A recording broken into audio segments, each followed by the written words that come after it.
par les processus de paix de Luanda et de Nairobi, le Rwanda a prouvé que vos déclarations ne lui importent guère. Le cessez-le-feu du 4 août 2024 n'a été pour lui qu'une chimère et il s'est pris d'ignorer vos avertissements du 26 janvier, allant jusqu'à bombarder des hôpitaux et des maisons dans la ville de Goma. Pas plus tard que dimanche le 26 janvier, le Rwanda, pays contributeur en troupes des Nations Unies, par le truchement de son représentant, a considéré ce Conseil comme complice de sa déstabilisation, allant jusqu'à associer la MONUSCO à cette démarche invraisemblable. Si cette stratégie a porté des fruits par le passé, le temps de la manipulation et du mensonge est désormais révolu. La vie de la population civile, privée de moyens de subsistance depuis maintenant 4 jours à Goma, dépend des décisions que vous devez prendre aujourd'hui. Nous ne sommes pas venus aujourd'hui pour vous dire ce que vous ne connaissez pas, mais nous sommes venus vous demander de prendre le courage de faire ce qui est droit et ce qui est dans vos prérogatives. Les vies des civils ne peuvent pas être pendues à la machinerie politicienne qui observe sans agir. Nous exigeons des actions. Reconnaître la responsabilité du Rwanda dans les violations multiples de notre souveraineté, ainsi que dans les atrocités qu'il commet, a été insuffisant pour qu'il cesse sa poursuite du conflit. Les victimes ne sont plus seulement congolaises. Le Rwanda a frappé l'Afrique et l'Amérique latine, en tuant des militaires sud-africains, malawites et uruguayens venus protéger les civils. Il a frappé ce Conseil en tuant des casques bleus de la MONUSCO.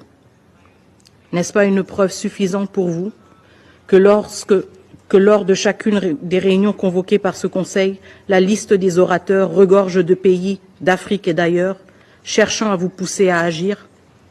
Dimanche, c'était l'Afrique du Sud, le Burundi, l'Uruguay. Aujourd'hui encore, nous sommes rejoints dans un esprit de solidarité par nos frères et sœurs de l'Angola, de l'Afrique du Sud, de l'Uruguay, du Guatemala, du Zimbabwe, du Sénégal, du Burundi. Tous ont répondu, car l'humanité est en jeu. Tous sont venus voir ce que vous allez faire. À quel seuil de catastrophe humanitaire et de violation flagrante de notre territoire devrez-vous enfin agir pour sanctionner les responsables du M23 et les officiers rwandais et leurs complices? Si ce Conseil ne sanctionne pas, l'histoire marquera ce temps comme l'époque de l'impuissance et de l'indifférence du Conseil de sécurité. Le droit de rachat de ce Conseil sur cette crise n'est nulle part ailleurs que dans les actions immédiates. Et déjà, nous voyons venir une manœuvre prévisible. Le Rwanda, qui a délibérément dirigé cette guerre sur le territoire d'un autre État souverain, le nôtre, commence à revendiquer que les combats atteignent son propre sol. Mais que pouvait-il espérer? Une guerre, Excellence, ne connaît pas de frontières. Elle est sale. Elle consume tout sur son passage, les forts comme les faibles. Les 72 dernières heures ne sont qu'un échantillon de la tragédie régionale qui menace. Une tragédie que le peuple congolais connaît depuis des décennies. Une tragédie nationale que ce Conseil peut encore arrêter et une tragédie régionale que ce Conseil peut prévenir par une action résolue et courageuse. Monsieur le Président, certains voudraient faire croire que l'inaction est une solution africaine. Nous sommes un pays africain sous attaque. Mais cette attaque dépasse nos frontières. Elle est une attaque contre le multilatéralisme, contre les principes même des Nations Unies, contre chacun de nous.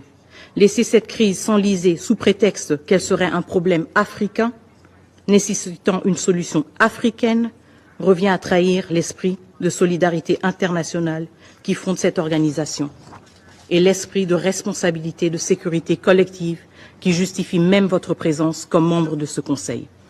Nous réitérons avec insistance nos 5 demandes urgentes. 1. Le retrait immédiat des troupes rwandaises et la cessation des hostilités. 2. La mise en place de sanctions ciblées contre la chaîne de commandement des RDF et les décideurs politiques rwandais. 3. L'imposition d'un embargo sur les ressources naturelles déclarées comme rwandaises, en particulier le coltan et l'or. 4. La révocation du Rwanda en tant que contributeur de troupes aux Nations Unies. On ne peut être à la fois agresseur et prétendre jouer un rôle dans la promotion de la paix. 5. La transparence totale sur les transferts d'armes au Rwanda. Ces transferts doivent être arrêtés immédiatement pour empêcher qu'ils continuent à alimenter la violence et l'instabilité.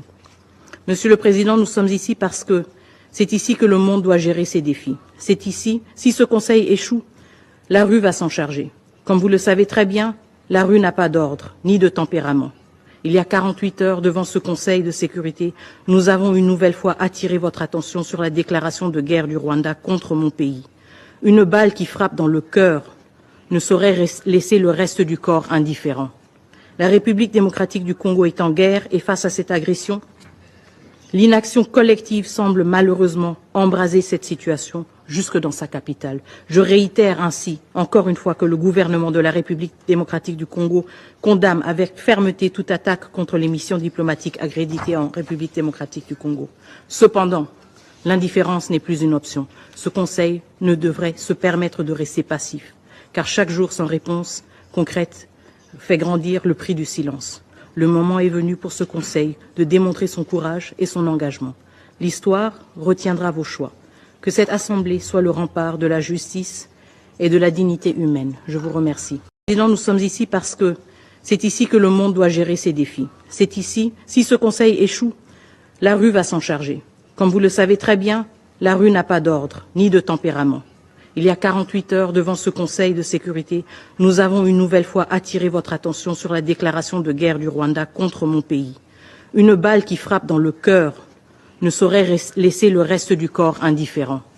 La République démocratique du Congo est en guerre et face à cette agression, l'inaction collective semble malheureusement embraser cette situation jusque dans sa capitale. Je réitère ainsi, encore une fois, que le gouvernement de la République démocratique du Congo condamne avec fermeté toute attaque contre les missions diplomatiques accréditées en République démocratique du Congo.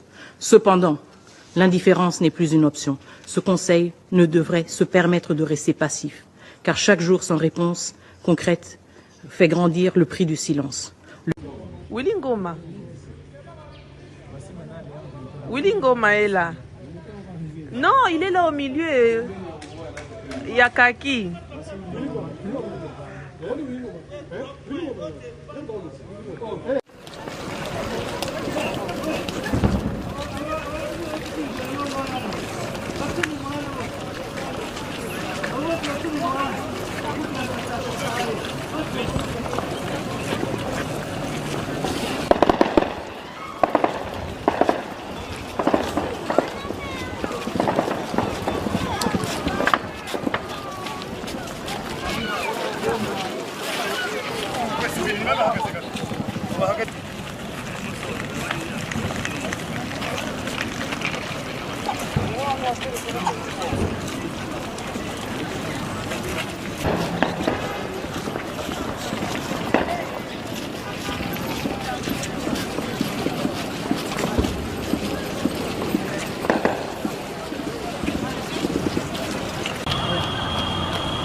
Yeah.